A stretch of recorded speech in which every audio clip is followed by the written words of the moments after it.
अस्सलाम वालेकुम, मैं हूं आबिद दंदलीब। नाज़रीन, सुप्रीम कोर्ट में मिलिट्री कोर्ट केस की समाअत मुकम्मल हुई है। अल्हम्दुलिल्लाह इस नाचीज़ के ख़त का भी वहाँ जिक्र आया, इमरान रियाज खान साहब का भी जिक्र आया और बहुत सारी डेवलपमेंट्स हुई कि क्या वजह हुई, हुक्म इम्तिना क्यों जारी नहीं किया गया। चीफ जस्टिस साहब ने मामला तकरीबन करीब करीब हद तक सुलझा दिया है। बड़ी इंपॉर्टेंट और इंटरेस्टिंग डिटेल्स हैं इसके ऊपर। आज जो इमरान खान साहब के जो वकील थे, उनके जो दलाइल थे, उसके बाद अटॉर्नी जनरल का मौक़िफ़ सामने आया। मैं इमरान खान साहब के जो वकील हैं उनके दलाइल की जो क्रक्स है वो आपके सामने रखता हूँ। एक तो उन्होंने ये कहा कि आर्मी अफसरान की तरफ से किसी भी मुल्ज़िम की जो गिरफ्तारी है वो गैर कानूनी होती है। फिर उन्होंने कहा कि किसी शख्स पर चीफ जस्टिस साहब ने उनको रिस्पॉन्ड किया कि शवाहिद के बगैर कैसे किसी शख्स के ऊपर इल्ज़ाम लगाया जा सकता है, शवाहिद के बगैर इल्ज़ाम लगाना बेकार है। फिर उन्होंने कहा कि अटॉर्नी जनरल से हमने ऐसी मालूमात मंगवाई हैं जिनका फ़ायदा होगा तमाम वालिदैन को। और फिर जस्टिस एजाजुल हसन साहब कहते हैं कि इन तमाम मुकदमात में तो मुल्ज़मान पर कोई इल्ज़ाम ही नहीं है। इन मुकदमात में मुल्ज़मान पर पाकिस्तान पीनल कोड के इल्ज़ामात हैं। ये तो समझ आती है कि पहले गिरफ्तार करते हैं फिर तहकीकात करते हैं, और इस केस में बहुत सारे हकायक तस्लीम शुदा हैं। तस्लीम शुदा हकायक से बदनीति अखज़ की जा सकती है। इमरान खान के जो वकील थे उन्होंने कहा कि इमरान खान का चूंकि मौक़िफ़ सामने नहीं आता तो इसलिए वन वे जो ट्रैफिक है वो चल रही है, और हम ये चाहते हैं कि एक तो आप हुक्म इम्तिना जारी करें और उसके साथ साथ जो ट्रायल हो वो ओपन कोर्ट के अंदर होना चाहिए, जिसमें सहाफ़ियों को तमाम ट्रायल की जो रिपोर्टिंग है उसकी इजाज़त मिलनी चाहिए। और जो मुल्ज़म है उसकी तारीफ क्या है। चीफ जस्टिस साहब ने यह कहा कि 1975 में जो सुप्रीम कोर्ट ने एक फैसला दिया था उसमें मुल्ज़म की जो है वो ये तय पाया था कि जुडिशियल साइड तय करेगा कि मुल्ज़म कौन है, ये जुडिशरी तय करेगी। और 1975(3) जिसका बार बार जिक्र किया जा रहा है, आर्टिकल 175(3), वो बुनियादी तौर पे यही है कि जुडिशियल स्ट्रक्चर क्या है पाकिस्तान का। पाकिस्तान की सुप्रीम कोर्ट है, पाकिस्तान की हाई कोर्ट्स हैं, फिर लोअर कोर्ट्स हैं, फिर फैमिली कोर्ट्स हैं, और ये जुडिशियल स्ट्रक्चर तय करता है कि मुल्ज़म कौन है। उनके दलाइल जब मुकम्मल हुए तो फिर जो अटॉर्नी जनरल थे वो रोस्टम के ऊपर आए। उन्होंने एक तो कहा कि मैं अपनी कुछ मारूजात जो हैं वो पेश करूंगा लिख कर, और मैं FIR में ऑफिशियल सीक्रेट एक्ट का जिक्र ना होने पर भी आपकी मुआवनत करूंगा। चूंकि जब ये जो लोग 102 लोग अभी जिनका ट्रायल हो रहा है या नहीं हो रहा है, इसके ऊपर उन्होंने कहा कि जो FIR दर्ज हुई है इसमें सीक्रेट एक्ट का जिक्र क्यों नहीं है, मैं इसमें भी आपकी मुआवनत करूंगा। और मुल्ज़मान की कस्टडी लेते वक्त इल्ज़ामात भी जो है वो फराहम किए थे जो कस्टडी ली गई। फिर वो कहते हैं कि 9 मई को ये वाक़या हुआ, और फिर जो मुल्ज़मान थे वो उनकी जो ट्रांसफर हुई है वो 15 दिन बाद हुई है।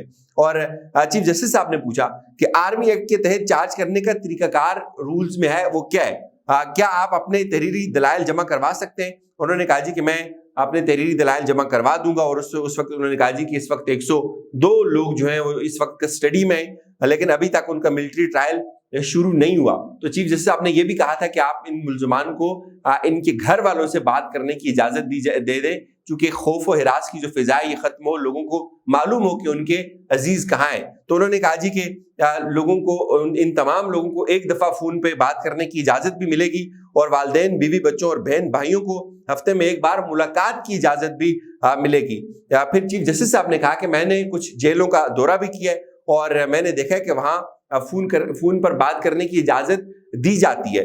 और जो अटॉर्नी जनरल से ये शिकायत हुई थी कि लास्ट टाइम चीफ जस्टिस साहब ने ये भी कहा था कि जो खाना है वो ठीक नहीं दिया जा रहा, फूड ठीक नहीं दिया जा रहा, तो उसका भी उन्होंने जवाब दिया कि मुल्ज़मान को जो खाना दिया जाता है वो आम हालात से काफी बेहतर है, और खाना महफूज है या नहीं इसका तो टेस्ट नहीं हो सकता, लेकिन अगर किसी को कुछ हुआ तो ये जो जिम्मेदारी है ये भी शिफ्ट हो जाएगी। फिर जस्टिस आयशा मलिक ने ये पूछा कि आप ये बताएं कि ये 102 जो मुल्ज़मान है इनको खुफिया क्यों रखा गया है, इनका क्या हम इनकी लिस्ट, इनके नामों की लिस्ट को हम पब्लिक कर सकते हैं। उन्होंने कहा जी कि ये चूंकि मामला अभी ज़ेर तफ्तीश है तो इसलिए हम इसको अभी पब्लिक नहीं कर सकते। तो उन्होंने फिर पूछा कि सवाल सादा है कि क्यों हिरासत में मौजूद लोगों की फहरिस्त पब्लिक नहीं की जाती। फिर जस्टिस याहिया अफरीदी साहब ने बोले कि पहले यकीनी बनाएं कि ज़ेर हिरासत अफराद अपने वालिदैन से उनकी बातचीत हो जाए, और ईद पर कि हर किसी को पता होना चाहिए कि कौन कहाँ है, कौन हिरासत में है, कौन बाहर है, और ईद पर सब की अपने घर वालों से बात होनी चाहिए। और फहरिस्त पब्लिक करने के हवाले से जो इश्यूज हैं, अटॉर्नी जनरल ने कहा कि मैं उनको भी रिजॉल्व करूंगा, मैं आकर चेम्बर में आपको आगाह करूंगा, और صحت کی سہولیات سب زیر حراست ملزمان کو مل رہی ہیں، وہاں ڈاکٹر بھی موجود ہے. اور صحافیوں اور وکلاء کے حوالے سے کچھ واقعات ہوئے. جو ایک صحافی تھے ریاض حنیف رائی، ان کا بھی انہوں نے بتایا کہ میں نے ان سے خود بات چیت کی ہے، ان کے مسائل کو بھی سنا ہے. اور پھر اس پہ چیف جسٹس صاحب نے پوچھا، میرے خیال میں یہ سب سے جو حوصلہ افزا خبر ہے وہ یہ ہے کہ چیف جسٹس صاحب نے پوچھا کہ کیا موجودہ کیسز میں سزائے موت کا بھی کوئی ایشو ہے. یہ سب سے امپورٹنٹ چیز تھی میرے خیال میں. ٹھیک ہے، لوگ اندر چلے گئے، سزا کاٹیں گے، واپس آ جائیں گے، لیکن جو سزائے موت کا معاملہ تھا یہ بہت امپورٹنٹ تھا. انہوں نے پوچھا کہ کیا کوئی سزائے موت کا بھی ایشو ہے، تو انہوں نے کہا جی سزائے موت غیر ملکی رابطوں کی صورت میں ہو سکتی ہے، اور ملزمان آج اپنے اہل خانہ سے، چیف صاحب نے کہا کہ ان کی آج اپنے اہل خانہ سے بات بھی کروائیں.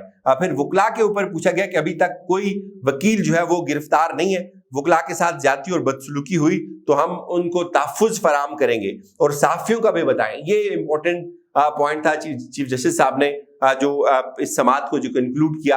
اور ظاہر ہے بہت سارے لوگ پوچھ رہے تھے، سوچ رہے تھے کیا ہوگا عمران ریاض خان صاحب کے حوالے سے سپریم کورٹ کیا کرے گی. تو انہوں نے کہا جی کہ صحافیوں کا بھی بتائیں. اٹارنی جنرل نے کہا کہ میں جانتا ہوں ایک صحافی جو ہے وہ مسنگ ہے.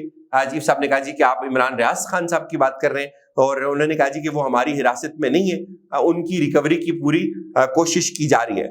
پھر چیف صاحب نے کہا کہ اپنی صلاحیتوں سے یقینی بنائیں کہ عمران ریاض کا پتہ لگائیں، اور وکلاء کی ملٹری کورٹس کے خلاف جو استدعا تھی انہوں نے کہا کہ آپ اس کو کالعدم کروا دیں یا ایک عبوری جو ہے وہ حکم دے دیں. تو اس پہ انہوں نے کہا جی ابھی ٹرائل شروع ہی نہیں ہوا، تو اس میں ابھی بہت وقت لگنا ہے، اور ملزمان کو پہلے ہی وکلاء کی خدمات لینے کا موقع بھی ملے گا، یہ بھی اٹارنی جنرل نے کہا. اور اس کے بعد پھر چیف جسٹس صاحب نے کہا کہ اگر کچھ ہوا تو مجھے فوری آگاہ کیا جائے، آئندہ ہفتے سے میں دستیاب ہوں گا، اور خواتین اور بچوں کا بھی جو ہے وہ خیال رکھا جائے. یا پھر جو عمران ریاض صاحب کے حوالے سے انہوں نے کہا جی کہ مجھے فون پہ ایک خط موصول ہوا، تو وہ خط الحمدللہ اس ناچیز کا تھا. وہ خط اس کے بعد مجھ پہ کچھ لوگوں نے بڑی تنقید بھی کی، لیکن میں اس معاملے کو اللہ کے اوپر چھوڑتا ہوں. اور میں نے بہت خلوص نیت سے، میں نے ارشد شریف صاحب کے حوالے سے بھی بہت سارے خطوط لکھے تھے، میرے یوٹیوب چینل کے اوپر بھی پڑے ہوئے، اور میرا ان کو انفیکٹ چھاپنے کا ارادہ بھی ہے.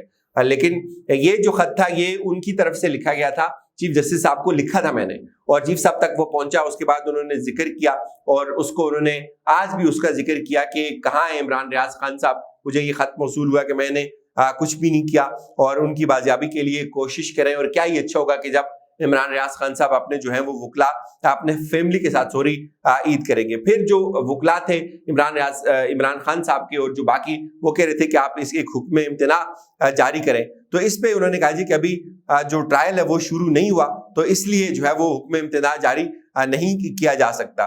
تو اب جو یہ کیس تھا میرے خیال میں اب یہ ایک طرح سے آپ سمجھے کہ کنکلوڈ ہو گیا. لیکن اس میں دو تین چیزیں جو ہے وہ بڑی امپورٹنٹ ہیں. ایک چیز تو یہ ناظرین کے جو چیف جسٹس صاحب کا یہ کہنا کہ سزائے موت کا معاملہ، اور دوسرا جو الزامات اگر نہیں ہے تو کیسے ان کو گرفتار کیا جا سکتا ہے، اور پھر یہ کہ ان کو فیئر ٹرائل کا حق ملے گا، یہ کہ ان کو وکیل کا موقع ملے گا، یہ کہ ان لوگوں کا ٹرائل اوپن ہوگا، یہ کہ وہ جو جتنے بھی لوگ ہیں ان کو ان کے جرائم کا پتہ چلے گا. تو یہ بہت ساری چیزیں اب بہتری کی طرف جا رہی ہیں. جو پہلے ایک اندھیرا تھا، یہ ایک تاریکی تھی، کم از کم اس سے باہر نکل آئے. اب یہی چیز ہوتی ہے، دیکھیں اگر ان کا ٹرائل ملٹری کورٹ کے اندر ہوتا ہے اور ان کو اگر وکیل کی صورت بھی مل جاتی ہے، ان کا ٹرائل اوپن ہو جاتا ہے، تو میرے خیال میں پھر وہ جو بیلنس ہوتا ہے ایک طرح سے مجھے یہ لگتا ہے کہ وہ بیلنس کافی حد تک مینٹین ہو جائے گا. مجھے اجازت دیجیے، اپنا خیال رکھیے گا. خدا حافظ.